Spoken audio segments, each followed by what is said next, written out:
Every time I was at a station, they say, what would you like to be? And I kept saying fighter pilot, right? So Barney Godwin, who's in the, what do you call it? The sick, you have a picture of him. Barney Godwin was in another squadron at Cecil Field. And he married a girl that worked at the ship service counter. That's long way after the war. But he and I were the only two dive bomber pilots sent to Atlantic City Naval Air Station to become fighter pilots. That's my introduction to a Corsair, right there. So I go up and I said to the skipper of the squadron, Roy, I think it was his name at that time, I said, how soon can I get an airplane? He said, you got to check out in it. I said, well, I never flew it before. He said, well, you got to read the handbook. So I got the handbook. I said, look, I'm not going to come in here. I said, can I do it in a room? Check in at 8 o'clock in the morning, 5 o'clock at night, and you can do it in a room. When you're ready, let me know. So I did that. And in the course of reading the handbook, you have to retract the landing gears. To retract the landing gears in F4U-1D, you have to do the shoulder harness, not the seatbelt. So you can reach up, pull it up, and lock it. So I go out and get the Corsair. First trip, I go up. Hey, this is great. You know, everything's wonderful. Now, in the SBD, if you look at any pictures of the SBD, the cockpit is always open.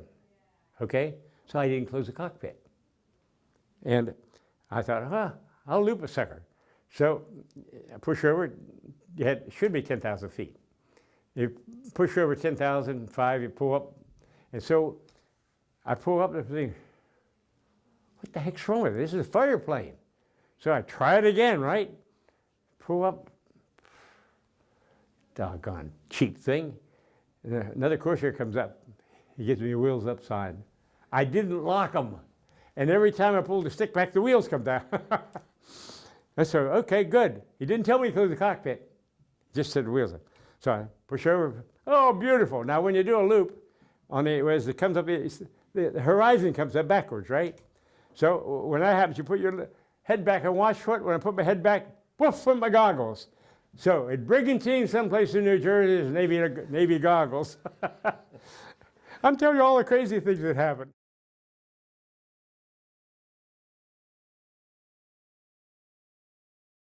Oh, it's a beautiful plane.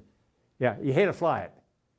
The Marines went and took the Corsair later, F4U-4, I think, and put a second cockpit. They took the gunnery, took the armor plate out, and there's a place back there you used to put your traveling bags, and they put another seat in, jump seat. If they ever crashed, the two of them would get killed. But it's a plane you had to fly. I didn't know that then. I'm just telling you from what I learned. But it had a lot more power than you were used to. Well, first off, you couldn't see the runway. You had the nose up here, so you had to use peripheral vision to go down straight. Then you push the stick forward, and the minute you pick up the tail, then you can see the runway. Yeah, it had a lot of power. And I'm going to go fast forward.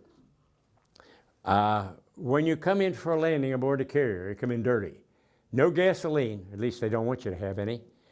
40-degree flaps, cowls and coolers open, canopy open, and your parachute's disconnected from your flight suit.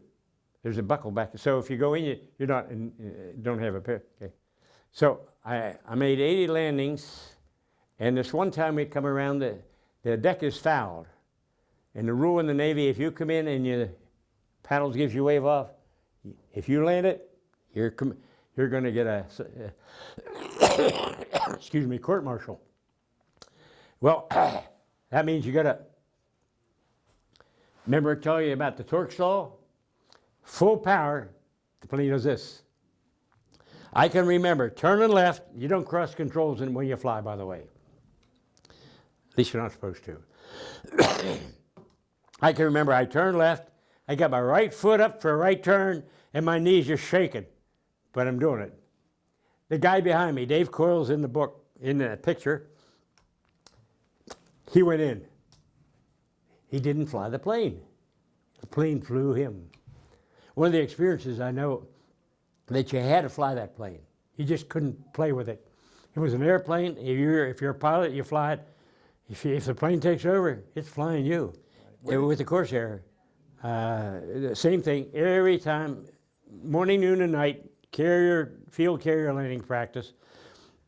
And we're going to go to Groton, Connecticut, till we get a carrier assigned. So they gave us permission to fly home in the Corsair.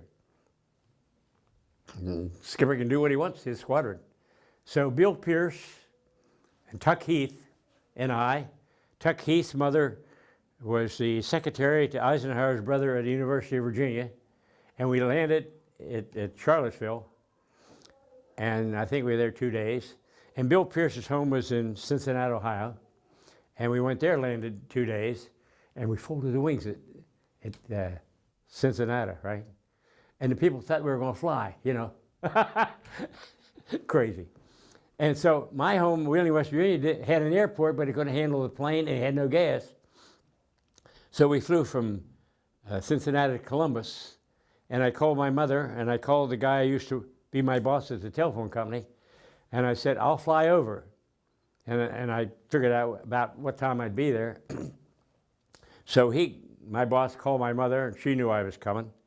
So at St. Clairsville, which is 20 miles west of Wheeling, we're flying 10,000. I went right over the telephone company, rolled it.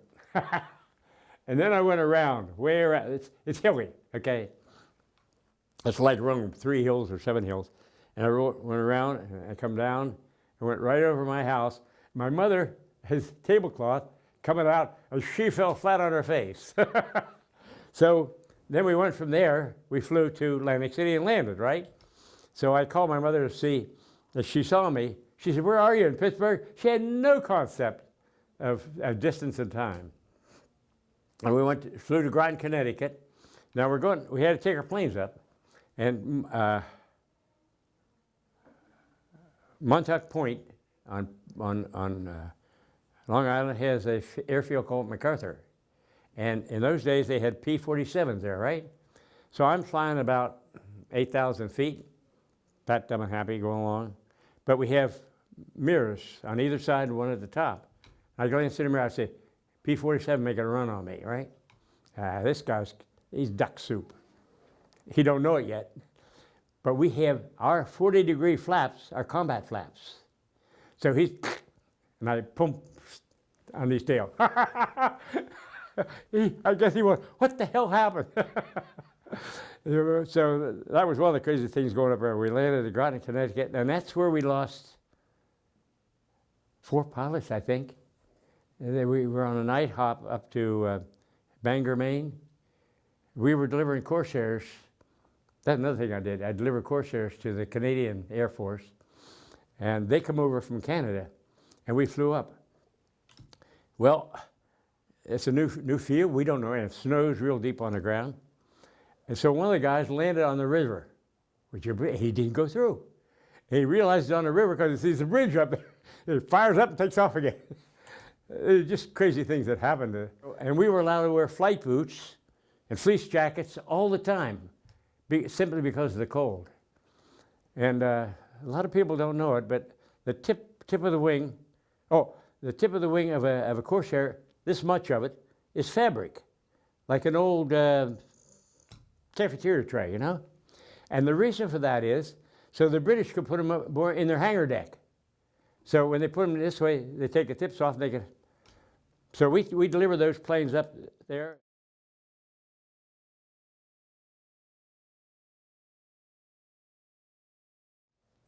Oh, that's unusual. The carrier, has radar. Okay, CAG, Commander Highland was leading the group, and the carrier said, there's a bogey in the area. And they said, whereabouts? They said, on your port side. Anybody see it? I see it. Remember the eyes? He said, okay, go get him, Charlie. So off I go. I don't know what he was, but I get on him. He's going to loop. We knew they could turn inside us. We knew that. So he starts to loop. So I put the pickle on him. I'm right behind his tail. So I pull back on the stick and let him have it again. Then I drop my nose. I got him. He's firing, going over, right? Well, my gun camera film never showed me hitting him because I'm shooting at the sky. But the bullets are doing this. That was number one. I went back aboard the carrier. They wouldn't give me credit. Son of a gun, you guys hit him on radar. You had two of us. What happened to the other one? But we're calm. You know, and so the next time I don't remember how I got him, but I got him. Now, they're not going to fool me. I just followed him. Just before he hit the drink, I took a picture of him. And then somehow I was in combat. When you're actually involved, if you get one, so where's the next one? You know what I mean? And I don't even remember the others. I really, honest to gosh, I don't. I tried, and the write-up on that picture said we did something with a Betty. I don't remember the Betty, but then, as I told you, 5 years later, I get this in a Chester newspaper. Lieutenant J.G. I was an ensign then. Lieutenant J.G., another Air Medal. So they did something. So I know I got 5, and they gave me credit 5, but they're supposed to give you another award when you get 5. I don't know. And we were going in, and they said, we want to find out, or try to find out, these guys are using radar to find out where the ships are. So I'm flying with a guy by the name of Weems, B. Weems they call him. And his father was a captain at Annapolis, and his father designed the Weems system of navigation that we use in our plotting boards. I'm flying with the sun. And he was, before he went into the Air Corps, Navy Air Corps, he was what they call a can skipper, okay? Binoculars, 8-power binoculars. Everywhere we go, he's got the damn binoculars on. So we're flying in formation, and he leaves the group and starts going down. I'm an ensign. I said, and he's lieutenant, Annapolis man, right? You get the hell up or you're going to get yourself killed. Take a look around you. There's a halo of AA fire, and he's right in the middle of it. So we go up, and so we're running a Mamioshima. Is this right? Yeah, Mamioshima is the North Island of Okinawa. I'm asking boats to come down to go to attack, all right? Well, we strafed them, fired them. It was a lot of fun. I like to fly, see? Makes a difference. And so when we got down there, I don't know where they went, and I see this thing, big tree. There's no trees in Okinawa. I gave him a salvo, a 5-inch rocket. It was a radar station. I blew the thing to Kingdom Come.